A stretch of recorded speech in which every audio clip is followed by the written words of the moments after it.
Drama के start में हम हमारी हीरोइन लियो यिंग को देखते हैं, जिसे कि एक वेंग नाम का बंदा टॉर्चर कर रहा होता है और कहता है कि तुम्हारी हिम्मत कैसे हुई मेरी आँख फोड़ने की। यिंग वहाँ से भागने की कोशिश करती है और वो भागते हुए टेरेस पर पहुँच जाती है। वेंग भी उसके पीछे पहुँच जाता है और उससे कहने लगता है कि तुम्हारी फैमिली ने तुम्हें ड्रग देके मुझे भेजा है, तुम यहाँ से नीचे नहीं कूद सकती, तुम मेरे पास आ जाओ। लेकिन यिंग तो वहाँ से कूद जाती है और वो हमारे हीरो मो युआन की गाड़ी पर जा गिरती है और वो उससे हेल्प मांगने लगती है। असिस्टेंट कहता है कि तुम्हें पता नहीं है कि ये कौन है, जाओ यहाँ से, और कार आगे बढ़ा लेता है। वेंग भी इनके पास आ जाता है और कहता है कि तुम क्या सोच रही हो कि तुम बच जाओगी, तुम्हें मेरे साथ ही रहना होगा, और उसे खींचकर ले जाने लगता है। तभी वहाँ पर युआन आ जाता है और वेंग को शूट करके रोक लेता है। यिंग युआन के पास आती है और कहती है कि प्लीज़ अंकल मुझे बचा लो वरना ये मुझे मार डालेगा। वेंग कहने लगता है कि तुम ये क्रिपल से मदद मांग रही हो, तुम्हें क्या लगता है कि ये तुम्हें बचाएगा, और अपने आदमी से उसे मारने के लिए कहता है। लेकिन युआन का असिस्टेंट उनकी अच्छे से पिटाई कर देता है और युआन वेंग पर भी बंदूक तान देता है, जिससे वो तो डर जाता है और कहने लगता है कि ये मेरी वाइफ है, मैं बस इसे अपने साथ ले जाना चाहता हूँ। युआन यिंग की तरफ देखता है। यिंग कहती है कि नहीं, मैं इसके साथ नहीं जाना चाहती, ये मुझे टॉर्चर कर रहा है। युआन वेंग को शूट कर देता है, जिससे वो इंजर्ड हो जाता है और वो यिंग को अपने साथ कार में ले जाता है, जहाँ पर यिंग उसके क्लोज जाने की कोशिश करने लगती है और कहती है कि उसने मुझे ड्रग दिया है तो प्लीज़ मेरी हेल्प करो। युआन कहता है कि तुम रिग्रेट करोगी। यिंग कहती है कि बिल्कुल नहीं और उसे किस करने लगती है। वो उसे खुद से दूर करता है और कहता है कि क्या तुम श्योर हो, क्या तुम एक क्रिपल्ड इंसान के साथ रह पाओगी। वो कहती है कि ज़्यादा बातें मत करो। युआन कहता है कि जब तुम होश में आ जाओगी तभी मैं तुम्हें खुद से दूर नहीं जाने दूंगा, और उसे किस करने लगता है और दोनों साथ नाइट स्पेंड करते हैं। नेक्स्ट सीन में सर्वेंट्स बातें कर रहे होते हैं कि मास्टर एक लड़की को लेकर आए हैं। उन्हें तो लड़कियों से एलर्जी है ना, मुझे तो लगता था कि मास्टर को लड़के पसंद है। डॉक्टर इनको चेक करता है और युआन को बताता है कि इनका ब्लड यूनिक है, जिसकी वजह से आपको एलर्जी नहीं हुई, और युआन को चेक करके बताते हैं कि आपकी बॉडी में भी बहुत ज़्यादा इंप्रूवमेंट हुई है। आपने किससे इसका सजेशन लिया? तो युआन सोचने लगता है, जहाँ पर एक मास्टर ने उसे बताया था कि आपकी एलर्जी आपकी बॉडी में नहीं बल्कि आपके मन में है। जब आप अपनी कैपेबल वुमन से मिलेंगे तो आपकी बॉडी में अपने आप चेंजेस आएंगे और इम्प्रूवमेंट भी आ जाएंगे। युआन उनसे पूछता है कि वो मुझे कब मिलेगी, तो वो युआन को एक पेंडेंट देते हैं। प्रेजेंट में युआन पेंडेंट का हाफ पार्ट यिंग के गले में देखता है और सोचने लगता है कि क्या तुम ही वो लड़की हो जो कि मेरी डेस्टिनी में लिखी है। जिसके बाद असिस्टेंट आकर युआन को यिंग की इन्फॉर्मेशन देता है कि ये लियो फैमिली की नाजायज़ बेटी है और बचपन से ये कंट्री साइड पर रही है। इसकी ग्रैंड मदर की डेथ के बाद मिस्टर लियो इसे सिटी में ले आए। युआन पूछता है कि इस वेंग का क्या सीन है, तो असिस्टेंट बताता है कि मिस्टर लियो ने ही यिंग को 30 मिलियन में वेंग को बेच दिया। युआन कहता है कि मिस्टर लियो और वेंग फैमिली के खिलाफ कुछ ढूंढो जिससे हम इनको सबक सिखा सके। असिस्टेंट वहाँ से चला जाता है। युआन सोचने लगता है कि तुम मुझसे 9 साल छोटी हो, क्या तुम मेरी वाइफ बनोगी। जिसके बाद यिंग उठती है। युआन उसके पास ही बैठा हुआ था। यिंग एम्बेरस होकर वहाँ से जाने लगती है तो फिर वो नीचे गिर जाती है और युआन की चेस्ट की वजह से उसकी नोज पर लग जाती है। यिंग कहने लगती है कि अंकल आपकी चेस्ट क्या स्टील की बनी हुई है, मेरी नाक तोड़ती है। युआन कहने लगता है कि कल तुम्हारा फर्स्ट टाइम था ना, तो वो शर्माते हुए उसका मुंह बंद करती है और कहती है कि अब मुझे जाना होगा। युआन उसे रोक लेता है और कहता है कि क्या तुम मुझसे शादी करोगी, मैं तुम्हारी पूरी रिस्पॉन्सिबिलिटी लूँगा। तो यिंग कहने लगती है कि हम तो एक दूसरे को जानते भी नहीं हैं। युआन कहने लगता है कि मैं तो अपनी फ्यूचर वाइफ को अच्छे से जानता हूँ, और उसकी पूरी डिटेल्स बताने लगता है और खुद का नाम भी बताता है। उसका नाम सुनकर यिंग कहने लगती है कि तुम तो सिटी के रिचेस्ट पर्सन हो ना, मैं तो अभी बहुत ज़्यादा यंग हूँ, क्या फिर भी तुम मुझसे शादी करना चाहते हो। वो हाँ कहता है और उसे अपना ब्लैक कार्ड दिखाता है और कहता है कि इसे तुम अनलिमिटेड यूज़ कर सकती हो, पर तुम्हें मुझसे शादी करनी होगी। इन सोचने लगती है कि ये तो बहुत अच्छा मौका है। वैसे भी मेरे डैड और मेरी स्टेप मॉम तो मुझे बहुत ही गंदी तरीके से ट्रीट करते हैं, तो ये मुझे बचा सकते हैं। तो वो युआन से कहती है कि ठीक है, लेकिन मेरी 2 कंडीशन हैं। पहली ये कि हम अपनी मैरिज को सीक्रेट रखेंगे क्योंकि मैं अभी बहुत ही यंग हूँ, और दूसरी ये कि मेरे पेरेंट्स मुझे बहुत ही पूरी करते हैं, तो आप मुझे उनसे हमेशा बचाओगे। वो कहता है कि तुम मेरी फ्यूचर वाइफ हो तो ये तो मेरा फ़र्ज़ बनता है कि तुम्हें कोई भी परेशान ना करे। जिससे वो खुश हो जाती है और उसे किस कर देती है। युआन भी खुश हो जाता है। नेक्स्ट सीन में वो मैरिज सर्टिफिकेट लेकर आ जाते हैं। तभी यहाँ पर युआन की मॉम यिंग से मिलने के लिए आती है। यिंग उन्हें आंटी कहने लगती है तो मॉम कहती है कि अब तो तुम्हारी शादी हो गई है, तो अब तो मुझे आंटी मत कहो बल्कि मॉम कहो, और उसे अपनी फैमिली का क्रिस्टल ब्रेसलेट भी देती है। तभी वहाँ पर उनकी जेठानी बई भी आ जाती है और कहने लगती है कि यह हमारी फैमिली का ब्रेसलेट है, तुम ऐसे ही किसी को कैसे दे सकती हो। मॉम कहती है कि इसने युआन की बीमारी को ठीक किया है और युआन इसे पसंद करता है। बई कहने लगती है कि डॉक्टर ने खुद बताया है कि ये 30 साल से ज़्यादा नहीं जीने वाला। मुझे तो लगता है कि ये लड़की पैसों के लिए यहाँ पर आई है, और इनको भला बुरा सुनाने लगती है, जो सुनकर मॉम को बहुत बुरा लगता है और वो भी बई को सुनाने लगती है। तो बई कहने लगती है कि मैं तुम्हारी सिस्टर इन लॉ हूँ, तुम मुझे ऐसे कैसे बोल सकती हो। तभी युआन को कॉल आता है जो उसे बताते हैं कि ग्रैंडपा को अटैक आया है। सभी लोग ग्रैंडपा के पास पहुँच जाते हैं। डॉक्टर सभी को बताते हैं कि उनकी ब्रेन में ब्लड क्लॉटिंग हो चुकी है, जिसकी वजह से उन्हें ये अटैक पड़ा है। इन्हें जल्दी ऑपरेशन की ज़रूरत है। मॉम पूछती है कि सक्सेसफुल होने के कितने चांसेस है, तो डॉक्टर बताता है कि सिर्फ 30%। जो सुनकर मॉम रोने लगती है। वही कहने लगती है कि हमें ऑपरेशन करवा लेना चाहिए, इससे कोई ना कोई चांसेस तो होंगे उन्हें बचाने के। साव भी कहने लगता है कि ऑपरेशन ही बेस्ट तरीका है। इंग उन सभी को बोलते हुए देखकर सोचने लगती है कि यहाँ का हेड तो मेरा हस्बैंड है, पर ये लोग उन्हें कुछ भी बोलने नहीं दे रहे। अगर ग्रैंडपा को कुछ हो गया तो यान खुद को नहीं बचा पाएगा, तो मुझे कैसे बचाएगा लियो फैमिली से। तो मुझे ही कुछ करना होगा। और कहती है कि मैं बिना ऑपरेशन के ही ग्रैंडपा को ठीक कर सकती हूँ।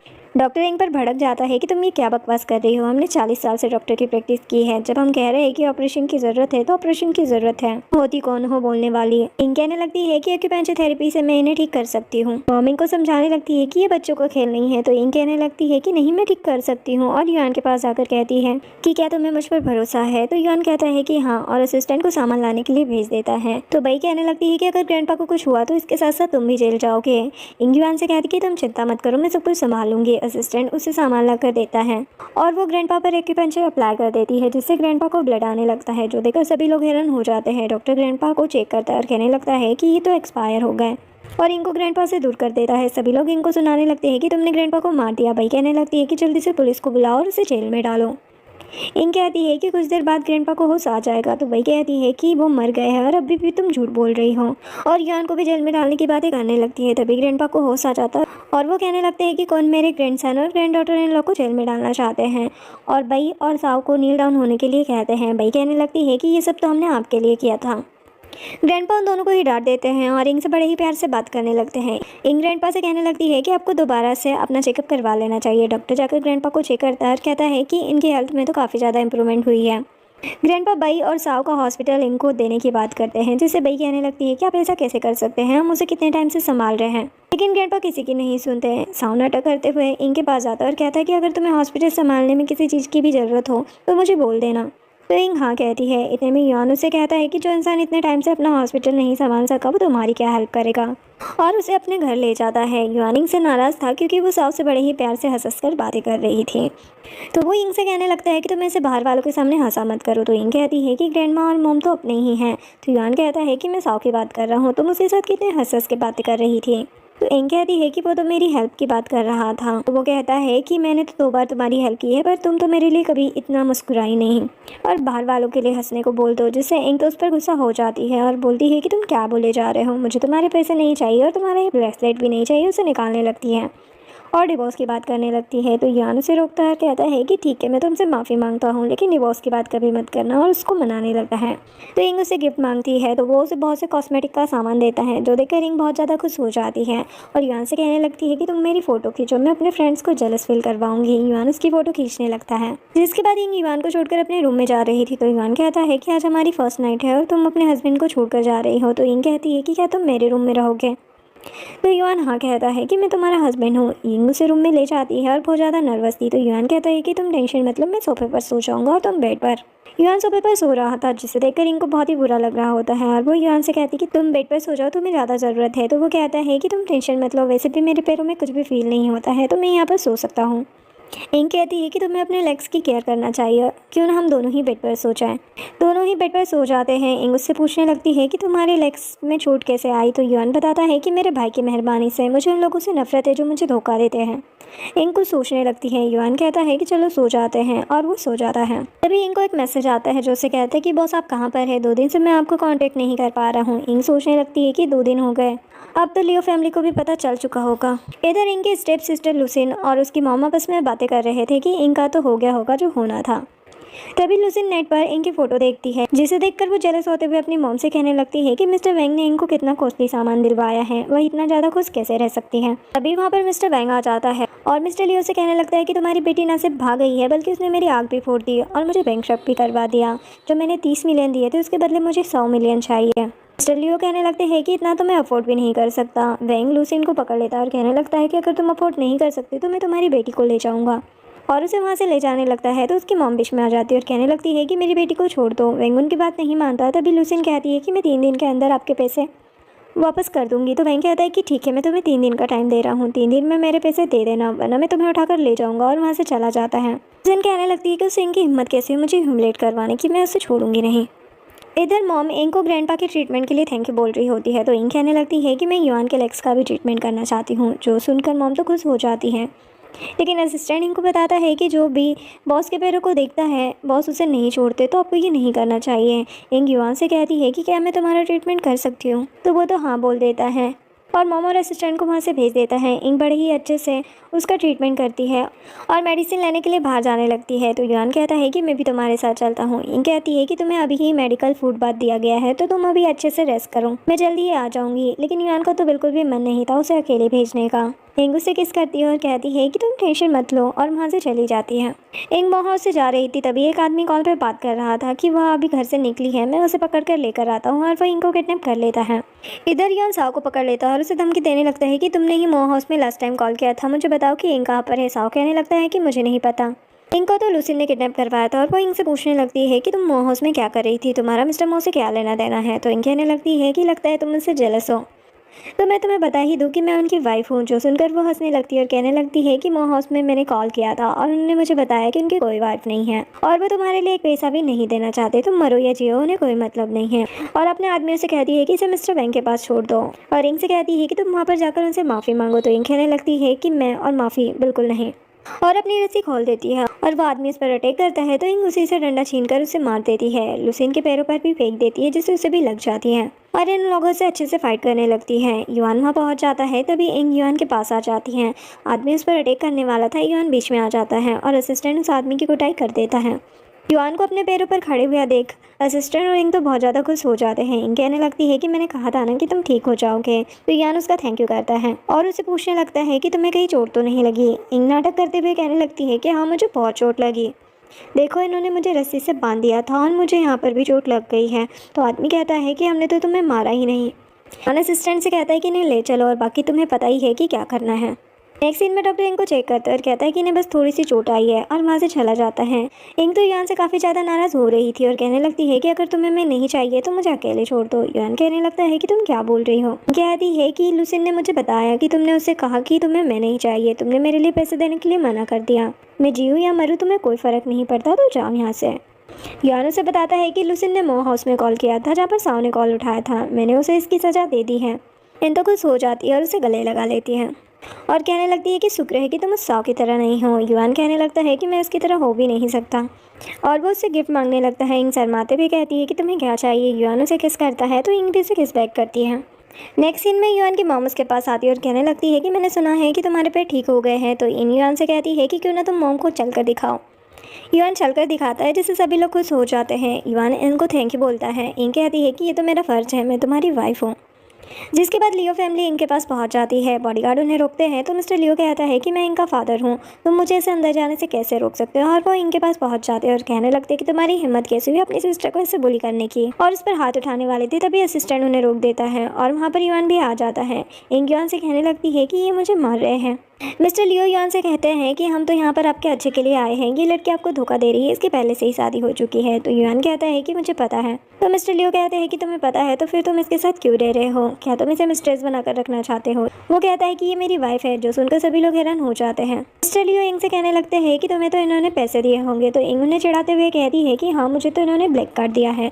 तो मिस्टर लियो इंग से ब्लैक कार्ड लेने लगते हैं और कहते हैं कि मुझे 100 मिलियन मिस्टर बैंक को देने हैं। असिस्टेंट उसे रोक देता है। युआन कहता है कि आपको गिफ्ट चाहिए ना, तो मैंने आपके लिए गिफ्ट प्रिपेयर कर रखा है। मिस्टर लियो को कॉल आता है जो उसे बताते हैं कि कंपनी के सारे इन्वेस्टर्स ने इन्वेस्टमेंट वापस ले ली है और पूरी कंपनी की चेन ब्रेक हो चुकी है। जो सुनकर मिस्टर लियो हैरान हो जाते हैं और वो समझ जाते हैं कि ये सब किसका किया धरा है, और वो तुरंत ही युआन से माफ़ी मांगने लगते हैं। युआन कहने लगता है कि तुम ऐसे अनजान बनने की कोशिश मत करो कि तुम्हें कुछ पता ही नहीं है, मुझे अच्छे से पता है कि तुम्हारी ही बेटी ने मेरी वाइफ को किडनैप करवाया था। मिस्टर लियो लुसिन को थप्पड़ मार देते और कहने लगते हैं कि तुम इनसे माफ़ी मांगो। तो उसकी मॉम कहने लगती है कि वो क्यों माफ़ी मांगे। तो डैड तो उसकी मॉम को भी थप्पड़ मार देते हैं और उसे भी माफ़ी मांगने के लिए कहते हैं, और युआन से कहने लगते हैं कि मैं खुद इन्हें सजा दिलवाऊंगा और जेल भेजूंगा, प्लीज़ आप हमें माफ़ कर दीजिए। लुसिन युआन पर डोरे डालने के लिए उसके पास जाती है और कहने लगती है कि प्लीज़ आप मुझे माफ़ कर दो। इंग उसे अलग करती है और कहती है कि मुझे तुम्हारी चालबाजी अच्छे से पता है, मेरे हस्बैंड से दूर रहो। युआन अपने बॉडीगार्ड से कहकर सभी को वहाँ से धक्के मारकर बाहर फिकवा देता है। युआन तो काफ़ी ज़्यादा गुस्से में था कि लियो फैमिली ने यहाँ पर आकर तमाशा किया। इंग उसे शांत करवाती है। मॉम इंग से कहने लगती है कि तुम चिंता मत करो, अब से तुम मेरी बेटी हो, और उसे नेकलेस गिफ्ट देती है, जिसे इंग बहुत ज़्यादा खुश हो जाती है और मॉम को हक कर लेती है, जो देखकर युआन को बिल्कुल अच्छा नहीं लगता। और वो कहने लगता है कि तुम तो कह रही थी कि तुम्हें आज ग्रैंडपा से मिलने जाना है। मॉम कहती है कि लगता है कि युआन जेलस हो रहा है।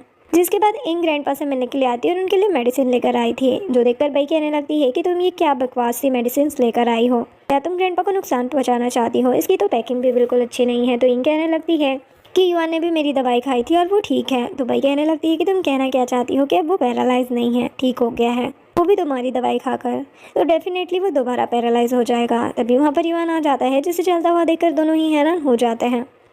युआन ग्रैंडपा के पास आता और कहने लगता है आप इंग की दवाई खा सकते हो, इसकी एक्यूपेंचर थेरेपी और मेडिसिन दोनों ही बेस्ट हैं। ग्रैंडपा इंग से दवाई ले लेते हैं और बाई और साव को ही डांटने लगते हैं कि तुम तो हमारा अच्छे से ख्याल ही नहीं रख पाए, तुम तो किसी काम के नहीं हो, और उन्हें डांट कर भगा देते हैं। डॉक्टर इंग की दवाई देकर इंग से पूछने लगता है कि क्या मैं आपकी दवाई ले जा सकता हूँ रिसर्च के लिए, आपकी दवाई सच में इंटरेस्टिंग लग रही है। तो इंग हाँ कहती है। इधर बाई और साव दोनों ही प्लान बनाते हैं युआन और इंग को अलग करने का, और कहने लगते हैं कि ग्रैंडपा भी उसे बहुत अच्छा मानने लग गए हैं, जिससे तो हमारा ही नुकसान होगा। जिसके बाद इंग किसी से बात कर रही थी, तभी वो देखती है कि युआन किसी लड़की से बात कर रहे हैं, जिसे देखकर उसे बिल्कुल भी अच्छा नहीं लगता। तभी वहाँ पर बाई आ जाती है और उसे कहने लगती है कि ये सू है, युआन की बचपन की स्वीट हार्ट, और ये दोनों बहुत ज़्यादा क्लोज है, ये सू फैमिली से बिलोंग करती है। तो तुम्हें क्या लगता है कि तुम इसे रिप्लेस कर सकती हो, इसके साथ तुम्हारा कोई भी कंपैरिजन नहीं है। इंग सोचने लगती है कि युआन और ये बहुत ज़्यादा करीब लग रहे हैं और दुखी हो जाती हैं, लेकिन वो बाई के पास आकर कहने लगती है कि मैं उनकी वाइफ हूँ और वाइफ से बढ़कर कोई नहीं होता, और वहाँ से चली जाती है। सुयान से कहने लगती है कि तुम तो बिल्कुल ठीक हो गए हो, मैंने तुम्हारे लिए अब्रॉड में जाकर मेडिकल की पढ़ाई की और अब मैं तुम्हें ठीक करने आई थी, पर तुम पहले ही ठीक हो चुके हो। तभी इंग उसके पास आ जाती है और उससे कहने लगती है कि हाँ मैंने इसे ठीक किया है। तो सू कहती है कि तुम्हें मॉ हाउस में कभी देखा नहीं। युआन बताता है कि तुम लंबे टाइम से यहाँ पर नहीं थी, ये मेरी वाइफ है। जो सुनकर वो तो हैरान हो जाती है और कहने लगती है कि तुमने शादी कर ली, और सोचने लगती है कि इस लड़की ने तो मेरे अब्रॉड जाने का फ़ायदा उठा लिया। तभी वहाँ पर भाई आ जाती है और कहने लगती है कि तुम इसे इग्नोर मारो, इसका मॉ हाउस में कोई भी इफेक्ट नहीं है। तभी ग्रैंडपा कहते हैं कि तुम ये क्या बकवास कर रही हो, ये मॉ हाउस की डॉटर इन लॉ है, ये कहीं भी नहीं जा सकती, तुम ऐसे कैसे कह सकती हो, इसने मेरा और युआन का इलाज भी किया है। सू इंग से पूछने लगती है कि तुमने किस कॉलेज से मेडिकल किया है। तो इंग कहती है कि मैं कॉलेज नहीं गई, और सोचने लगती है कि अगर मैंने तुम्हें सच्चाई बता दी तो तुम्हारे होश उड़ जाएंगे। सू कहने लगती है कि तुम बिना कॉलेज गए ग्रैंडपा का इलाज कर रही हो, तुम्हें पता भी है कि ये कितना ज़्यादा रिस्की है। तो युआन कहता है कि इसने मुझे ठीक कर दिया, जहाँ पर बड़े बड़े प्रोफेशनल डॉक्टर फेल हो गए वहाँ इसकी मेडिसिन ने मुझ पर असर किया, अब इससे ज़्यादा क्या स्किल तुम्हें चाहिए।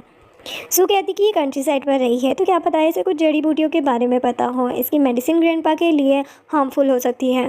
तो भाई सू को इंग की बनाई हुई मेडिसिन दिखाने लगती है, जिसे देखकर सू कहने लगती है कि क्या तुमने इसका टेस्ट करवाया, मेडिकल एग्जामिनेशन दिया, और इंग से काफ़ी सारे क्वेश्चन करने लगती है। तो इंग कहती है कि ये मैंने बनाया है। सू ग्रैंडपा को कहने लगती है कि आप इसकी मेडिसिन मत लीजिए, कहीं आपको कुछ हो गया तो क्या होगा, आज से मैं आपकी देखभाल करूंगी और मैं आपकी पूरी मेडिसिन चेंज कर रही हूँ। इंग कहने लगती है कि ग्रैंडपा की तबीयत बहुत ज़्यादा ख़राब हो रही है, तो मैं ऐसा कैसे कर सकती हूँ। तो भाई ग्रैंडपा को कहने लगती है कि ये अब्रॉड में बहुत ज़्यादा फेमस थी, तो आप इसी से इलाज करवाइए। तो ग्रैंडपा इंग से पूछते हैं, इंग कहती है कि अगर आप ट्राई करना चाहते हैं तो कर सकते हैं। तो ग्रैंडपा कहते हैं कि ठीक है, आज से मैं सू के मेडिसिन फॉलो करूँगा। इंग वहाँ से चली जाती है। इंग तो काफ़ी ज़्यादा गुस्से में थी और उसके पास आता है, उससे कहने लगता है कि क्या तुम गुस्से में हो। इंग उससे कहने लगती है कि तुम यहाँ पर क्या कर रहे हो, जाओ अपनी बचपन की स्वीटहार्ट के पास और उसी से इलाज करवाओ। तो वो कहने लगता है कि मेरा और उसका कोई भी लेना देना नहीं है। तो इंग उसे और भी ज़्यादा सुनाने लगती है। तो युआन उससे कहता है कि मैं सच बोल रहा हूँ, मैंने कभी भी उसे उस नज़र से देखा ही नहीं है। आज ग्रैंडपा ने उसे चुना है, वो उनका बिजनेस है, पर मैं हमेशा तुम पर ही भरोसा करूँगा और तुम्हारी ही मेडिसिन लूँगा। लेकिन इंग तो अभी भी जेलस थी। युआन कहने लगता है कि क्या तुम जेलस हो। इंग कहती है कि मैं कौन होती हूँ जेलस होने वाली, और वहाँ से जाने लगती है। युआन उसे रोकता है, उसे समझाने लगता है। इंग उसकी एक बात नहीं मानती और उसे ही सुनाने लगती है।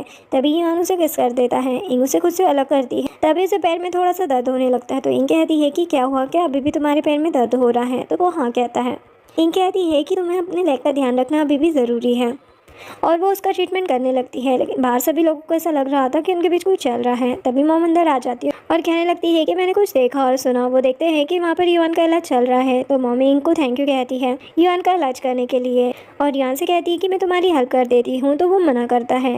मॉम कहने लगती है कि मुझे लगा कि जब से तुम इंग से मिले हो तुम्हारी वुमन से एलर्जी खत्म हो चुकी है। युआन कुछ नहीं कहता। इंग को ऐसे खोए हुए देखकर मॉम उसे पूछने लगती है कि क्या हुआ। तो इंग उससे कहने लगती है कि युआन का इलाज तो मैं कर ही रही हूँ, पर मुझे ग्रैंडपा की बहुत ज़्यादा टेंशन हो रही है, उनकी मेडिसिन से इसे बीच में बदलना सही नहीं होगा, पता नहीं उनकी तबीयत कैसी होगी।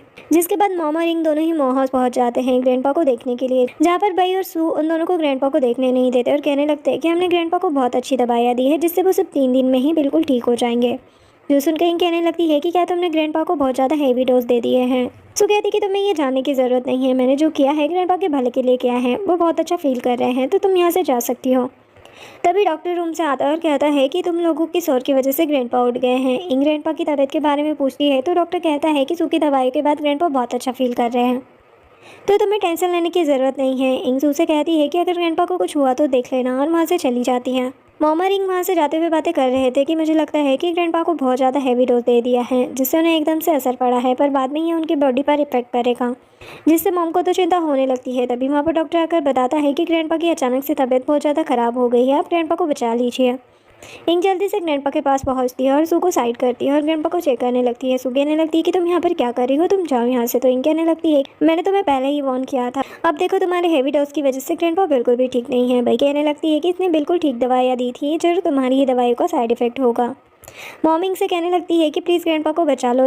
इंग कहती कि जब तक मुझे ये दवाइयों का नाम नहीं बताएगी कि इसने ग्रैंडपा को कौन सी दवाइयाँ दी है, तब तक मैं कुछ नहीं कर पाऊंगी। इंग सू से दवाइयों का नाम पूछने लगती है, लेकिन वो नहीं बताती। तभी वहाँ पर युआन पहुँच जाता है और गुस्से से सू से कहने लगता है कि चुपचाप मेडिसिन का नाम बताओ।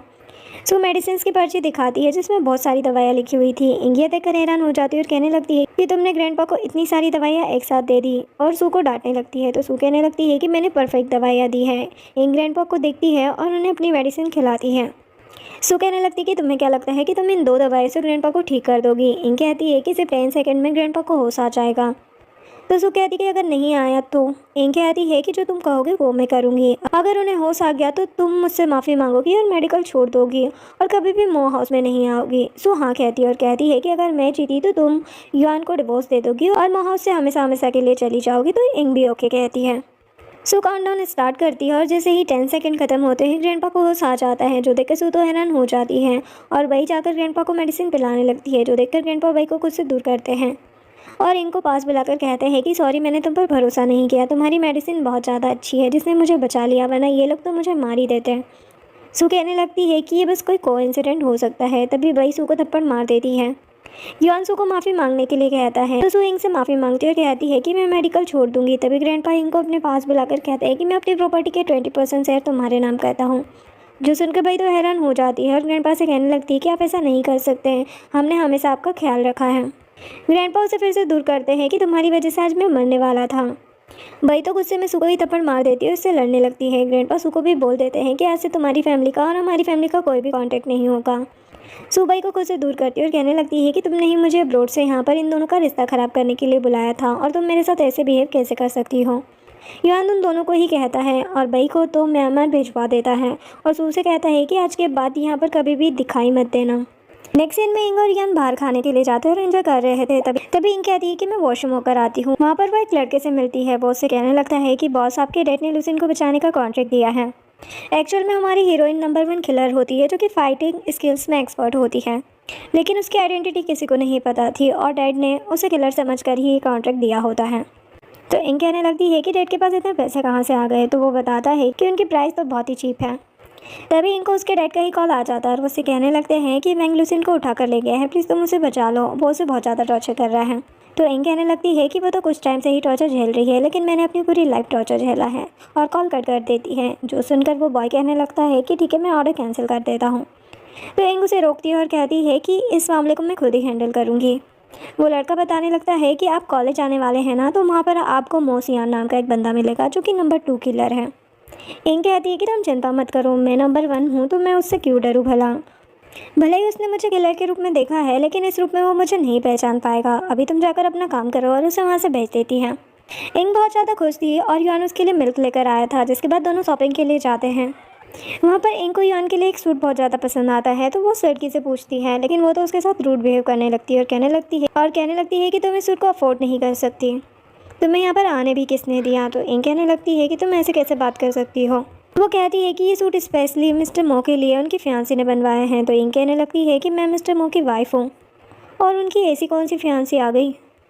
तभी वहाँ पर युआन भी आ जाता है और उस लड़की से कहने लगता है कि तुम ये क्या बकवास कर रही हो कि मेरी कौन सी फियांसी है। तो वो कहने लगती है कि ये तो सभी जानते हैं कि मिस्टर मो क्रिपल्ड हैं, और तुम मिस्टर मो बनने का बस नाटक कर रहे हो, तुम दोनों ही यहाँ से निकल जाओ। तो असिस्टेंट कहता है कि तुम्हें पता नहीं है कि तुम किससे बात कर रही हो। तभी वहाँ पर सुबह आ जाती है और जैसे ही वो युआन को वहाँ पर देखती है तो वो हैरान हो जाती है, और वो उस लड़की से कहने लगती है कि मुझे कपड़े नहीं खरीदने। तो वो कहती है कि आप इन्हें देखकर डर क्यों रही है, आप तो मिस्टर मो की फियांसी हो ना, आपने तो कितनी बार यहाँ से मिस्टर मो के कार्ड से शॉपिंग की है। युआन इस बारे में उससे पूछने लगता है कि ये सब क्या चल रहा है। तो सू से बताती है कि यह कार्ड ग्रैंडपा का है, जिससे मुझे ग्रैंडपा की मेडिसिन खरीदनी थी। युआन उससे कहने लगता है कि एक तो तुम्हारी वजह से मेरे ग्रैंडपा की लाइफ रिस्क में थी और तुम उनके कार्ड पर मजे मार रही हो और ऊपर से मेरी वाइफ को भी हर्ट कर रही हो। आज के बाद क्या तुम ऐसा चाह रही हो कि सू फैमिली यहाँ पर एग्जिस्ट ना कर पाए। सू उससे माफ़ी मांगने लगती है और कहने लगती है कि बचपन से ही हम दोनों साथ रहे हैं। तो इंग कहती है कि तुम खुद को इसका फ्रेंड बताती हो। जैसे ही इसके लेग खराब हुए तुम अब्रॉड भाग गई और जब तुम्हें पता चला कि इनके लेग ठीक हो गए हैं और ये काफ़ी रिच हो गए हैं तो तुम वापस आ गई। तुम्हारी सू फैमिली को नीचे पहुंचाने के लिए मेरे हस्बैंड को कुछ भी करने की ज़रूरत नहीं पड़ेगी। तुम्हारे टैक्स के कारनामे ही तुम्हें नीचे ले आएंगे। जो सुनकर वो कहने लगती है कि प्लीज़ मुझे माफ़ कर दो, मैं अब अब्रॉड चली जाऊँगी और कभी भी वापस नहीं आऊँगी। तो युआन कहता है कि ये तुम्हारे लिए सही होगा और सू फैमिली सेफ रह पाएगी। तो वो वहाँ से चली जाती है, जिसके बाद वो युआन और इंग से माफ़ी मांगने लगती है कि हमें नहीं पता था कि आप मिस्टर मो हैं। लेकिन वो तो उन्हें फायर कर देता है और उस मॉल को इंग के नाम कर देता है। जिसके बाद वो इंग से कहता है कि अब से तुम कॉलेज जाओगी तो मैं तुम्हारे लिए एक बॉडीगार्ड अरेंज कर दूंगा जो तुम्हें टाइम पर कॉलेज छोड़ देगा, जिससे वो तो खुश हो जाती है और वो डस्टबिन में ग्लास फेंकने के लिए जाती है। तभी वहाँ पर वो लड़का आ जाता है और कहने लगता है कि बॉस आप तो अंकल की बहुत ज़्यादा तारीफ़ें कर रही हैं, क्या आप उनसे प्यार करने लग गई है। इंग उसको कहती है कि तुम जाओ यहाँ से, क्या बकवास कर रहे हो, और उसे वहाँ से भेज देती है। युआन उसे जाते हुए देख लेता है और इंग से पूछने लगता है कि वो कौन था। तो इंग कहती है कि वो बस मेरा एक फ्रेंड था, पर युआन उसकी बातों पर भरोसा नहीं करता और उससे कहता है कि बताओ मुझे वो कौन था, क्या तुम मुझे चीट करके उसके साथ जाना चाहती हो, और उसका मोबाइल छीन लेता है। इंग उससे मोबाइल लेने की कोशिश करती है पर युआन उसे मोबाइल नहीं देता। इंग उससे कहने लगती है कि तुम्हें मुझ पर भरोसा ही नहीं है, मैं तुमसे डिवोर्स लेना चाहती हूँ। तो वो कहता है कि तुम डिवोर्स लेकर उसके पास जाना चाहती हो ना, लेकिन भूलो मत कि तुम बस मेरी हो, और इंग के करीब जाने लगता है। लेकिन इंग उसे खुद से दूर करती है और कहती है कि मुझे तुमसे डिवोर्स चाहिए, और गुस्से से वहाँ से चली जाती है। तभी इंग के फ़ोन पर उस लड़के का फ़ोन आता है जो इंग समझकर बात करने लगता है कि बॉस ब्रदर इन लॉ ने गलत तो नहीं समझ लिया हमें। तभी युआन कहता है कि मैं बात कर रहा हूँ, मुझे बताओ कि तुम्हारा क्या रिलेशन है। तो वो कहने लगता है कि बॉस तो हमेशा ही आपकी तारीफ़ें करते हैं, मुझे लगता है कि आपको पसंद करते हैं। तो युआन कहता है कि मुझे ये बताओ कि तुम दोनों के बीच क्या चल रहा है। तो वो बताता है कि जब मैं 7 साल का था तब कुछ आदमियों ने कुछ बच्चों को किडनैप कर लिया था और हमारे ऑर्गन्स बेचने वाले थे। उस टाइम पर बॉस ने ही सबकी जान बचाई थी। प्लीज़ आप कुछ भी गलत मत समझना, मैं उनके छोटे भाई जैसा हूँ। जो जानकर युआन को बुरा लगता है कि मैंने अपनी वाइफ को गलत समझा। इधर लुसिन को मिस्टर वैंग ने पकड़ रखा था। वो उससे कहने लगता है कि तुम्हारी हिम्मत कैसे हुई यहाँ से भागने की। तो लुसिन उससे माफ़ी मांगने लगती है और कहने लगती है कि मैं आपसे नहीं भागूंगी और तुम्हें अच्छे से सेटिस्फाई करूँगी, प्लीज़ मुझे माफ़ कर दो। तो वो ओके कहता है। तभी वहाँ पर इंग अपना रूप बदलकर किलर नंबर 1 बनकर पहुँच जाती है और लुसिन से कहने लगती है कि तुमने ही तो मुझे इसे मारने के लिए पैसे दिए थे। वैंग कहता है कि तुम्हारी हिम्मत कैसे हुई एक किलर हायर करने की। लुसिन कहने लगती है कि मैंने तो किसी को भी हायर नहीं किया, तुम मेरा भरोसा करो। पर वो उसे पकड़ लेता है और कहता है कि मैं तुम्हें बताता हूँ कि तुमने मेरे साथ धोखा किया है, और उसको मारने लगता है। तभी लुसिन इंग से कहने लगती है कि जब तुमने मुझसे कहा कि तुम्हें मैंने हायर किया है तो तुम मुझे बचाओ तो सही। तो इंग उससे कहती कि ठीक है, अगर तुम्हें याद आ गया है कि तुमने मुझे हायर किया है तो मैं तुम्हें बचाती हूँ, और वो उससे फाइट करने लगती है। इंग लुसिन को बताती है कि तुम्हारे डैड ने हमें पैसे देकर हायर किया है और उसे बचाने लगती है। वैंग कहता है कि मैं तुम्हें 20 मिलियन दूंगा, ऑलमोस्ट 10 गुना। वैसे भी लियो फैमिली के पास कोई भी पैसे नहीं है, लेकिन मैं तुम्हें पैसे दे सकता हूँ, पर तुम इस लड़की को मुझे दे दो। इंग सोचने लगती है तो लुसिन कहती कि तुम क्या सोच रहे हो, मारो इसे और मुझे यहाँ से ले चलो। तो इंग कहती है कि मिस्टर वैंग की डील ज़्यादा अच्छी है। लुसिन कहती है कि तुम ऐसा नहीं कर सकते। इंग कहती है कि वैसे भी आज मेरा किसी से बहस करने का बिल्कुल भी मूड नहीं है और वैंग की डील ज़्यादा अच्छी है, और वहाँ लुसिन को छोड़कर जाने लगती है। वैंग लुसिन को पकड़ लेता है, जिसके बाद इंग जा रही थी और कुछ सही बातें कर रही थी कि आज मेरा मूड उस युआन की वजह से बहुत ही ख़राब है। मन तो कर रहा है कि उसके जाकर पीटूं, मैं उसे डिवोर्स लेकर रहूंगी, और अपना फ़ोन ढूंढने लगती है और उसे याद आता है कि फ़ोन तो युआन के पास है। वो जोर से चिल्लाने लगती है। तभी वहाँ पर सियान किलर नंबर 2 आ जाता है, जो कि युआन का भतीजा भी होता है। वो उससे कहने लगता है कि मुझे उम्मीद नहीं थी कि तुम मुझे यहाँ पर मिलोगे। किलर नंबर 1 होकर अब तुम इतने बेकार डील्स लेने लग गए हो। तो वो कहती है कि तुम्हारे इससे कोई भी लेना देना नहीं है, अभी मेरा मूड बिल्कुल भी ठीक नहीं है। तो सियान कहता है कि क्यों ना हम एक दूसरे से फाइट कर ले, अगर मैं जीत गया तो तुम मुझे ब्रदर कहोगे और मुझे किलर नंबर 1 की प्लेस दोगे। वो कहती कि ठीक है, अगर मैं जीता तो तुम मेरे रास्ते से हट जाओगे, और दोनों फाइट करने लगते हैं। इधर एक आदमी असिस्टेंट को बताता है इंग को लास्ट टाइम वैंग फैमिली में देखा गया है। असिस्टेंट युआन को बताता और कहता है कि अभी वहाँ पर 2 लोग फाइट कर रहे हैं। युआन को तो काफ़ी ज़्यादा चिंता होती है। वो कहता है कि अभी वैंग फैमिली चलो। इधर इंग सियान से जीत जाती है और कहने लगती है कि तुम अभी मेरे सामने बच्चे हो, और मुस्कुराती हुई वहाँ से चली जाती है। वही युआन उन दोनों को लड़ते हुए देखता है और असिस्टेंट से कहने लगता है कि वो लड़का इंग की तरह क्यों लग रहा था। तो असिस्टेंट कहता है कि आप उनके बारे में कुछ ज़्यादा ही सोच रहे हैं। दोनों वैंग के पास पहुंच जाते हैं और पूछने लगते हैं कि इंग कहाँ पर है। तो वैंग कहता है कि मुझे नहीं पता, चाहे आप लुसिन से पूछ लो। तभी एक बॉडीगार्ड जाकर युआन को बताता है कि अभी सर्वेंट का कॉल आया था, उसने बताया कि इंग घर पहुंच चुकी है। जैसे युआन थोड़ा रिलैक्स होता है और उठकर वहाँ से चला जाता है। लुसिन तो उसे देखती ही रह जाती है। नेक्स्ट सीन में इंग अपना बैग पैक कर रही थी। यान इंग के पास पहुंचता है और उससे कहने लगता है कि तुम कहाँ जा रही हो इतनी रात को। तो वो कहती है कि तुम्हारे से कोई भी लेना देना नहीं होना चाहिए कि मैं किससे दोस्ती कर रही हूँ और कहाँ पे जा रही हूँ, तुम्हें इससे क्या मतलब है। युआन इंग को फ़ोन वापस देता है और कहता है कि मुझसे गलती हो गई, प्लीज़ मुझे माफ़ कर दो। इंग उसकी कोई भी बात नहीं मानती और वहाँ से जाने लगती है। युआन उसे बैकअप कर लेता है और उसकी तरफ नाइफ बढ़ाता है और कहता है कि तुम मुझे इससे मार सकती हो और अपना गुस्सा शांत कर सकती हो, पर प्लीज़ मुझे छोड़कर मत जाओ, मैं तुम्हारे बिना नहीं रह पाऊंगा। इतने में गुस्से में इंग उसका हाथ झटक देती है जिससे नाइफ यान को लग जाती है। वो तुरंत ही उसका फर्स्ट एड करती है। यान दोबारा से उससे माफ़ी मांगने लगता है पर इंग वहाँ से जाने लगती है तो यान उसे फिर से बैकहक करता है और कहता है कि प्लीज़ मुझे माफ़ कर दो, मैं कुछ ज़्यादा ही बद जैसी हूँ। जब मैंने तुम्हें किसी और के साथ देखा तो मुझे बिल्कुल भी अच्छा नहीं लगा। इंग उसकी बातें सुनकर रोने लगती है और उसे देखती है। वो कहता है कि प्लीज़ मत जाओ ना। वो उसे किस करने लगती है। वो उससे पूछता है कि क्या तुम मुझे छोड़कर जा रही हो। वो मना करती है तो यान उसे किस करने लगता है और दोनों खुश हो जाते हैं। नेक्स्ट सीन में युआन ने सियान को इंग की सेफ्टी के लिए हायर कर रखा था और वो कहता है कि मुझे पता है कि तुम मेरे अंकल के साथ इसलिए हो क्योंकि तुम्हें पैसे चाहिए। इंग उससे कहती है कि तुम मेरा पीछा क्यों कर रहे हो, तो सियान बताता है कि मुझे अंकल ने बोला है। जो सुनकर इंग सोचने लगती है कि युआन को यही मिला और कहती कि मुझे तुम्हारी कोई ज़रूरत नहीं है, तुम जा सकते हो। तभी वहाँ पर लुसिन के भेजे हुए गुंडे आ जाते हैं जिसे देखकर इंग कहने लगती है कि शायद तुम लास्ट टाइम की मार भूल गए हो। तो आदमी कहता है कि इस बार तुम नहीं बच पाओगी।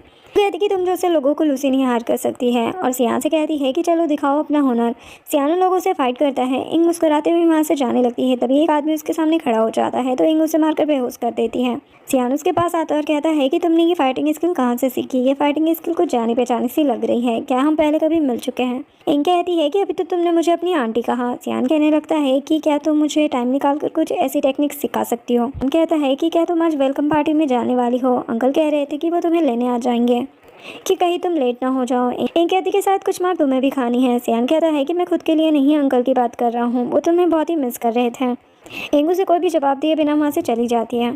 कॉलेज में वेलकम पार्टी में सिंगिंग कंपटीशन था। लुसिन पियानो बजा रही थी जिसे देखकर इंग सोचने लगती है कि क्या इसे मिस्टर वैंग ने कॉलेज आने दिया, और उसने हेडफोन लगा रखे थे। सभी लुसिन के पियानो बजाने के टैलेंट की तारीफ करने लगते हैं। तो लुसिन कहती है कि मेरी सिस्टर ने हेडफोन क्यों लगाया है। तो इंग कहती है कि तुम इतना बेसुरा जो बजा रही हो।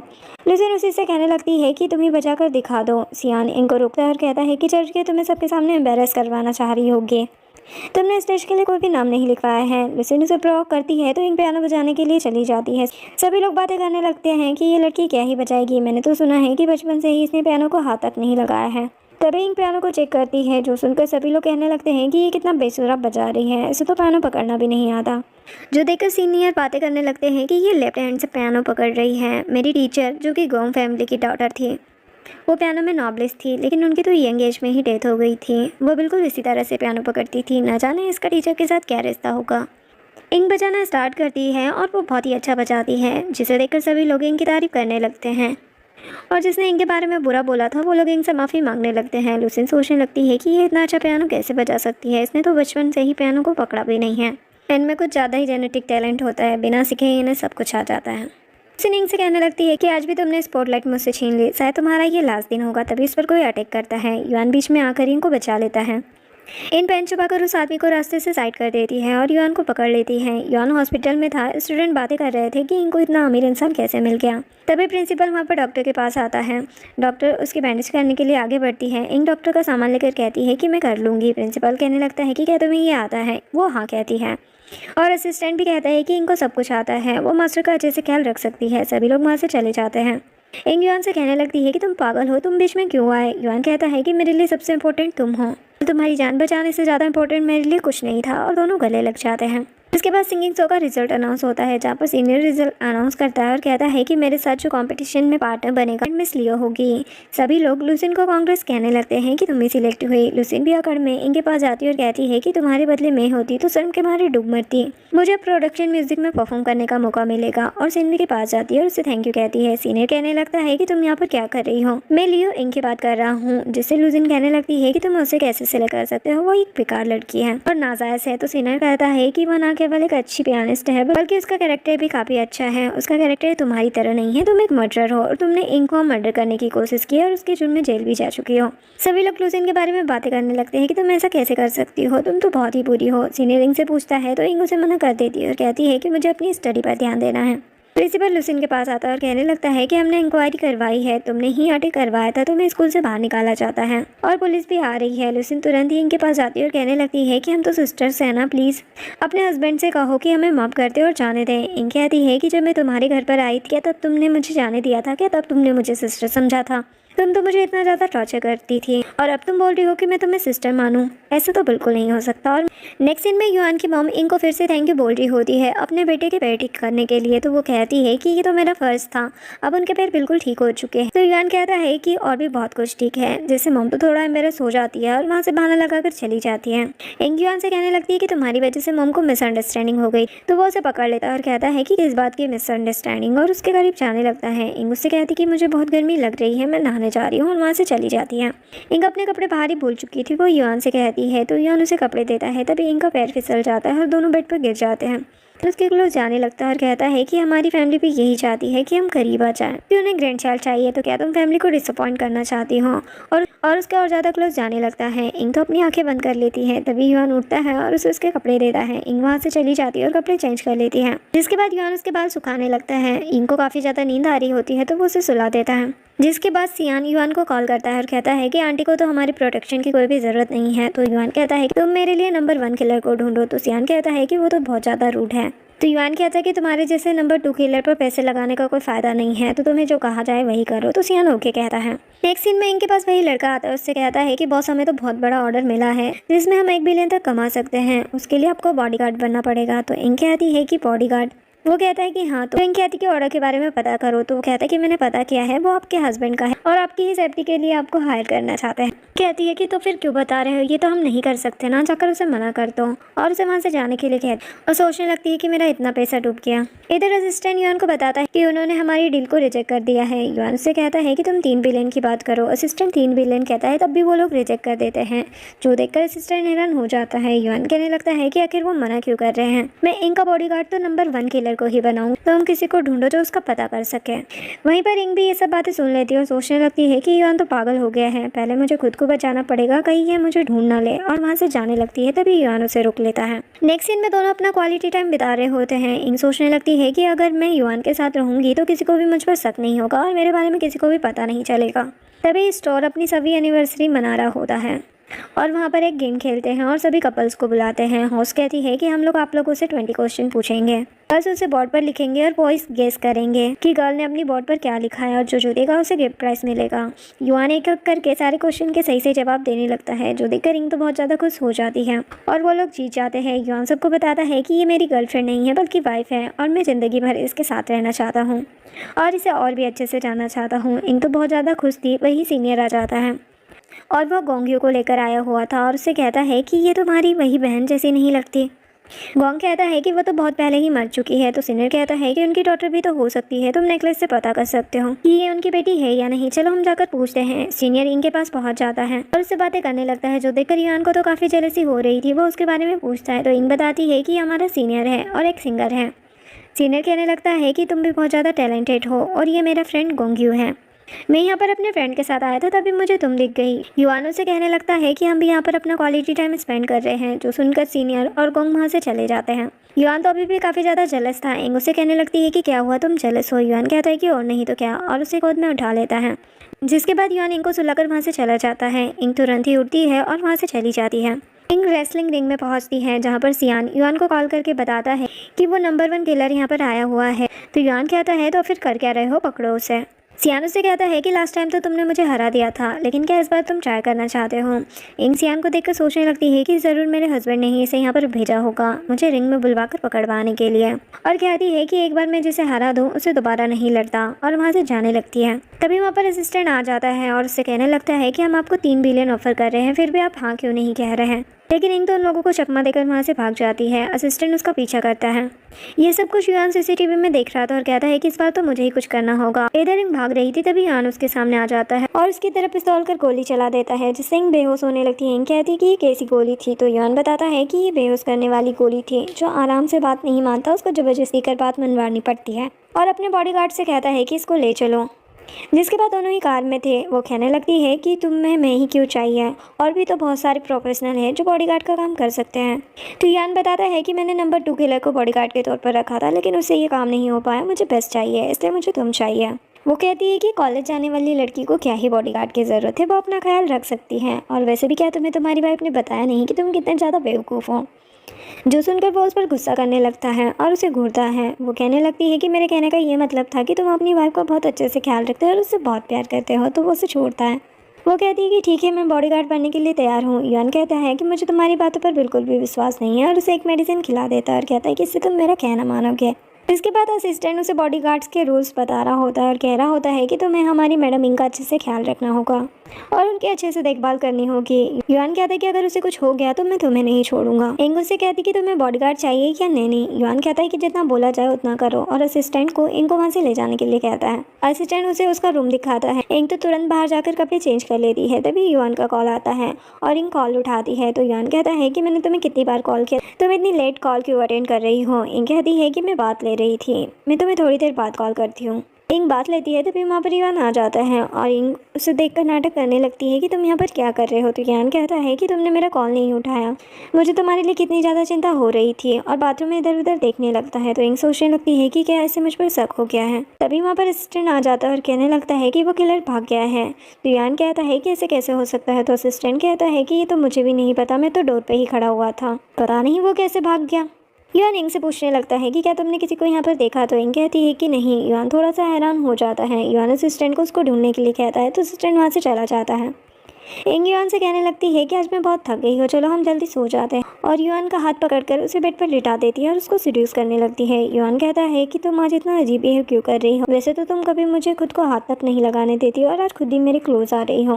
तो इंग कहती है कि आज मेरा यही करने का मूड हो रहा है। तभी युआन उसमें कुछ नोटिस करता है और उससे कहता है कि तुम कह रही थी ना कि आज तुम थक गई हो, तो तुम रेस्ट करो, मैं अभी आया। और वहाँ से चला जाता है। इंग खुद से बातें करने लगती है कि क्या मैं अट्रैक्टिव नहीं दिखती जो मेरा हस्बैंड मुझ में इंटरेस्ट नहीं ले रहा है। तभी वह असिस्टेंट को देखती है और उससे पूछने लगती है कि क्या मैं अच्छी नहीं दिख रही। तो असिस्टेंट कहता है कि नहीं, आप तो बहुत ब्यूटीफुल है, और वहाँ से भाग जाता है। इंग पीछे युआन को देखती है। युआन उससे पूछता है कि तुम कहाँ जा रही हो। तो इंग कहती है कि मैं बस कूड़ा फेंकने जा रही थी, सोचा उन सर्वेंट्स की कुछ हेल्प कर दूँ, और वहाँ से जाने लगती है। तो युआन उसका हाथ पकड़ कर कहता है कि सच सच बताओ, तुम नंबर 1 किलर हो ना।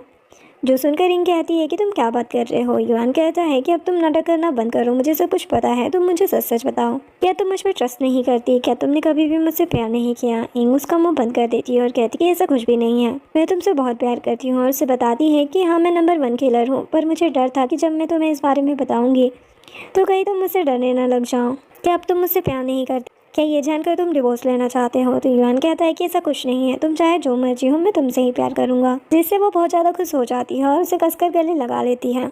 जिसके बाद युआन इंग को मेडिसिन लगाता है और उससे माफ़ी मांगता है। तो इंग कहती है कि अब सब कुछ ठीक हो गया है, चलो हम ऑक्शन में चलते हैं जहाँ पर मैं तुम्हारे लिए कुछ खरीदूंगी। वहीं पर ऑक्शन में मिस्टर लियो और मिसेस लियो भी आए हुए थे। मिस्टर लियो मिसेस लियो को नेकलेस दिखाते हैं। मिसेस लियो कहती है कि ये नेकलेस इंग का है और मुझे ये नेकलेस मत दिखाओ। मिस्टर लियो कहते हैं कि आज हमारे पास अच्छा मौका है कि हम गोंग फैमिली से मिल सकें, क्योंकि ये ऑक्शन उन्होंने ही करवाया है और ये नेकलेस बहुत ज़्यादा रेयर है। हम ये उन्हें दिखाकर बेच सकते हैं, जिससे हमें 30 मिलियन मिल सकते हैं। इसलिए तो खुश हो जाती है और उसे पहनने लगती है। तभी ऑर्गेनाइजर की नज़र नेकलेस पर पड़ जाती है और वो मिसेस लियो के पास आकर पूछने लगता है कि क्या तुम ही elder sister of Gong family हो।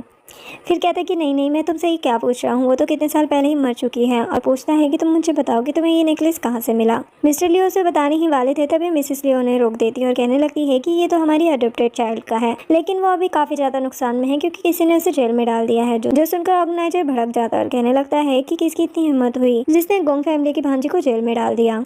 और वो लोग लूसिन को जेल से छुड़वा लेते हैं। ऑर्गेनाइजर लूसिन को गोंग फैमिली की डॉटर कहकर इंट्रोड्यूस करने ही वाला था, तभी वहाँ पर इंग आ जाती है और लूसिन को नेकलेस पहने देखकर कहने लगती है कि तुम्हारी हिम्मत कैसी हुई मेरी मॉम का नेकलेस पहनने की, उतारो इसे। लूसिन नाटक करते हुए कहने लगती है कि ये मेरा नेकलेस है। इंग कहती है कि तुम्हारा।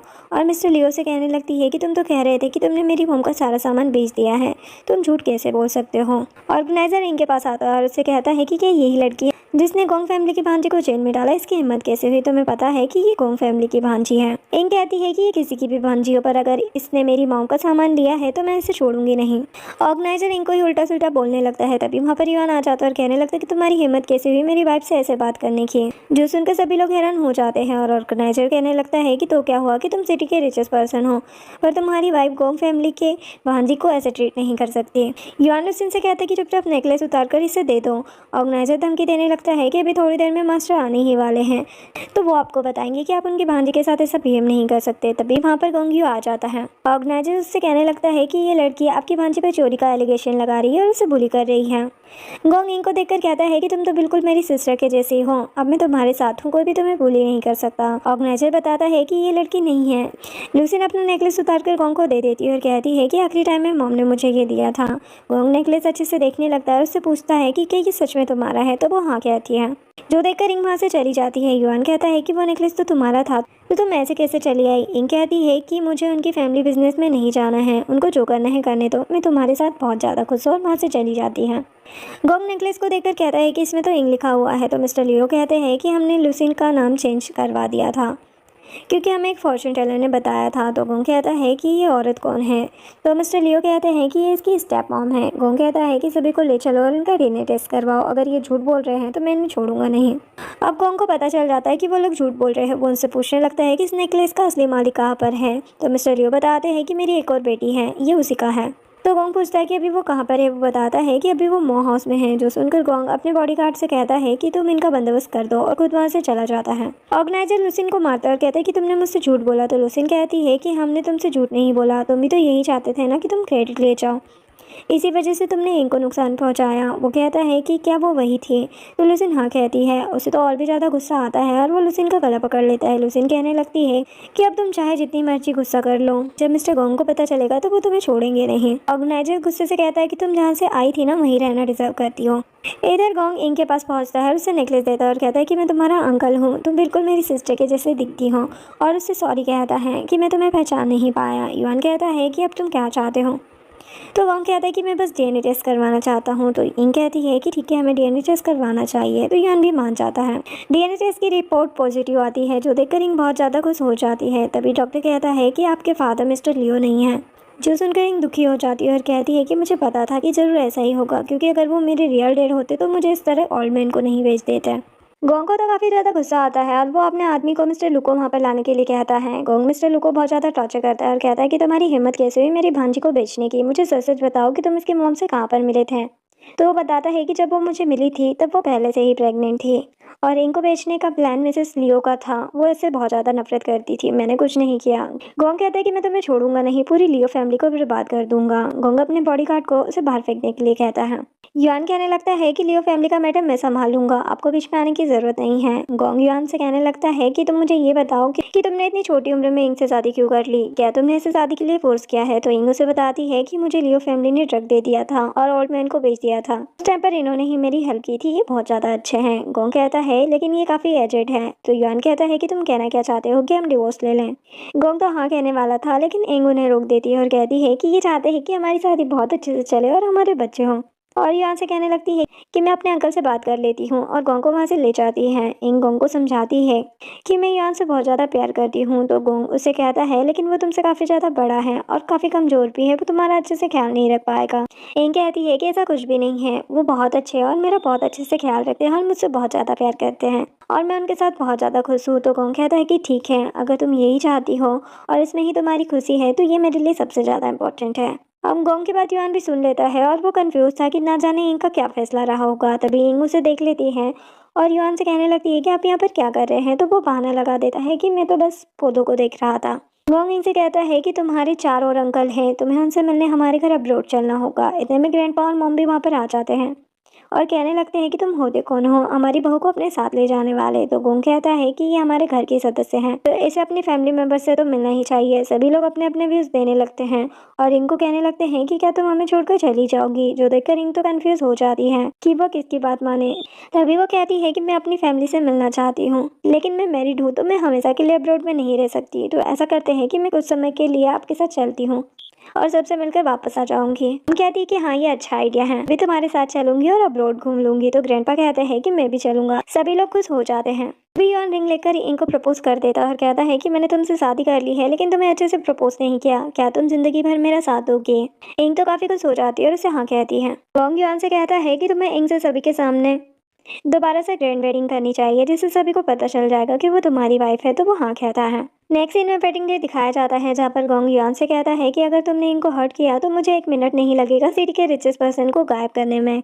युआन कहता है कि ऐसा कभी भी मौका नहीं आएगा, जिसके बाद दोनों हमेशा साथ रहने का प्रॉमिस करते हैं और वेडिंग के इसके साथ इस ड्रामा की हैप्पी एंडिंग हो जाती है। वीडियो पसंद आई हो तो लाइक शेयर एंड सब्सक्राइब करें। Thanks for watching.